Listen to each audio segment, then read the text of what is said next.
नौजवान साथियों, अजीज नौनिहालों, तकद्दुस माँ, मेरी माँ और बहनों, अस्सलाम वालेकुम रहमतुल्लाहि व बरकातुहू।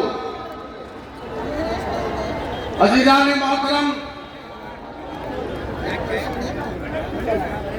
इंतखाबात का वक्त बिल्कुल करीब आ चुका है।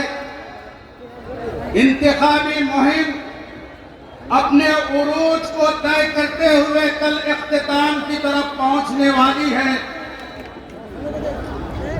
ऐसे में तमाम सियासी जमातें मुख्तलिफ हरबे इस्तेमाल कर रहे हैं और मजलिस-ए इत्तेहादुल मुस्लिमीन की मकबूलियत और यहाँ से गुलाम सरवर की कामयाबी से घबराकर कहीं से कोई गवैये को बुलाया जा रहा है। यूपी की सरजमीन से किसी मोहतरमा को लाकर यहाँ पर उनसे खिताब करवाया जा रहा है और एक वो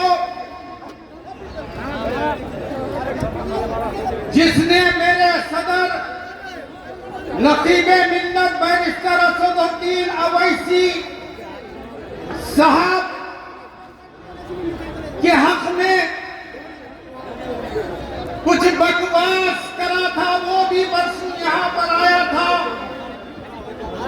मैं उससे कहना चाहता हूँ कि मेरा सदर संसद रत्न है। जब मेरा सदर पार्लियामेंट में संसद में बोलता है तो अच्छों की बोलतियां बंद हो जाती है। जब मेरा सदर संसद में ललकारता है तो संसद की दरो दीवार उसकी ललकार से ललक जाती है। अरे तेजस्वी, तू तो भी बच्चा है और तू सियासत में कच्चा है। तेरे बाप लालू प्रसाद से पूछ, मजलिस-ए इत्तेहादुल मुस्लिमीन की जमात का नाम है। तुम समझते हो कि हिंदुस्तान के मुख्तलिफ रियासतों से मुस्लिम चेहरों को बुलवाकर यहाँ की आवाम के दिलों को गुमराह करोगे। अरे मैं 8-10 दिन से बैसी के गांव-गांव, पंचायत घिरकर ये बात कहने के मौकूफ में हूं कि तुम सुबह क़यामत तक बैसी की आवाम के दिलों से मजलिस-ए इत्तेहादुल मुस्लिमीन की मोहब्बत को नहीं निकाल सकते। क्या कहा? ये लालटीन वाला तेजस्वी बैरिस्टर साहब के ताल्लुक से कहता है कि ये एक्सट्रीमिस्ट है। अरे तारीख उठाकर देखो, ये बैरिस्टर उस कौम से ताल्लुक रखता है जिस कौम ने इस हिंदुस्तान को सोने की चिड़िया बनाया, इस हिंदुस्तान को जिस कौम ने ताजमहल की खूबसूरती दी, कुतुब मीनार की अजमत दी, जामा मस्जिद का तकद्दुस दिया, उस कौम से ताल्लुक रखने वाले फर्द वाहिद का नाम बैरिस्टर असदुद्दीन अवैसी है। मुल्क लुट जाने के आसार नजर आते हैं। मुल्क लुट जाने के आसार नजर आते हैं। सारे मसनद नशीन गद्दार नजर आते हैं। हमने इस धरती से मोहब्बत की है, हमने इस धरती से मोहब्बत की है।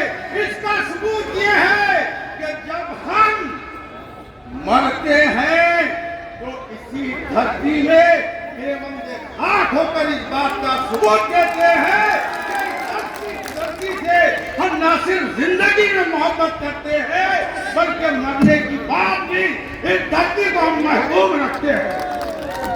हमने इस धरती से मोहब्बत की है, फिर भी अंधों को हम गद्दार नजर आते हैं, फिर भी अंधों को हम गद्दार नजर आते हैं। अजीजान गिरामी, वक्त कम है, बात मुख्तसर करने का हुक्म दिया गया है, इसलिए मैं अपनी गुफ्तगू को समेटते हुए कहना चाहता हूं कि दुनिया ने एक वक्त वो भी देखा है जब मजलिसे इत्तेहादुल मुस्लिमीन पटना में इनके घर पर हाजिर होकर कह रही थी कि मजलिस के लिए 6 नशिस्तें छोड़ दो, मजलिसे इत्तेहादुल मुस्लिमीन बाकी तमाम नशिस्तों पर महागठबंधन की तायीद करने के लिए तैयार है।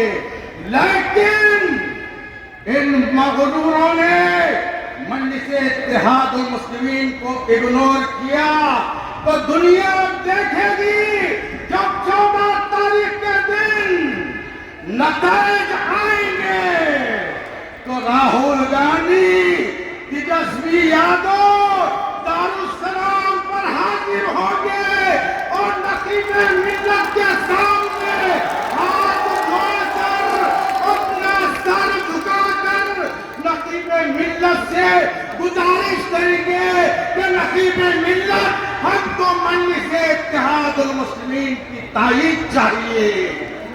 तारीख अपने आप को दोहराने के लिए तैयार है। एक वक्त था जब मदद मांगने के लिए इंदिरा गांधी को दारुस्सलाम आना पड़ा था, फिर 2025 में उनके जानशीन दारुस्सलाम की हाजिरी और चक्कर लगाने पर मजबूर हो जाएंगे। अजीजान गिरामी, 10 दिन से हैदराबाद की टीम आपके दरमियान में, आपने जो मोहब्बतें दी है, जिस इखलास का मुजाहरा किया है, जिस मेहमान नवाजी से आपने हमको नवाजा है, उसके लिए हम आपके आभारी है, शुक्रगुजार है। 10 दिन हमने मेहनत की है यहाँ पर, और जब कोई मजदूर मेहनत करता है तो उसकी उजरत दी जाती है ना, बोलिए दी जाती है ना। हमने मेहनत की है, 11 तारीख के दिन इन मजदूरों को उजरत देना है। मैं आपसे उजरत मांगता हूँ, अपना दामन फैलाकर आपसे उजरत मांगता हूँ कि आपका एक वोट 11 तारीख के दिन मजलिसे इत्तेहादुल मुस्लिमीन के उम्मीदवार गुलाम सरवर के हक में इस्तेमाल कीजिए। यही हमारा मेहनताना है। करेंगे ना आप? अवैसी साहब, मजलिसे इत्तेहादुल मुस्लिमीन, पतन साहब, मजलिसे इत्तेहादुल मुस्लिमीन, गुलाम सरवर, वैसी की अवाम, शुक्रिया। अस्सलाम वालेकुम। बहुत बहुत शुक्रिया। अब हम दावत देने जा रहे हैं डगरवा के पूर्व मुखिया भाई बदरुल साहब को। वह अपने बात को रखें, 2 मिनट में अपनी बात को रखें। भाई बदरुल साहब, प्रशासन के लोगों से हम गुजारिश करेंगे, ये जो बेलगच्छी चौक है ये पूरी तरह से जाम हो चुका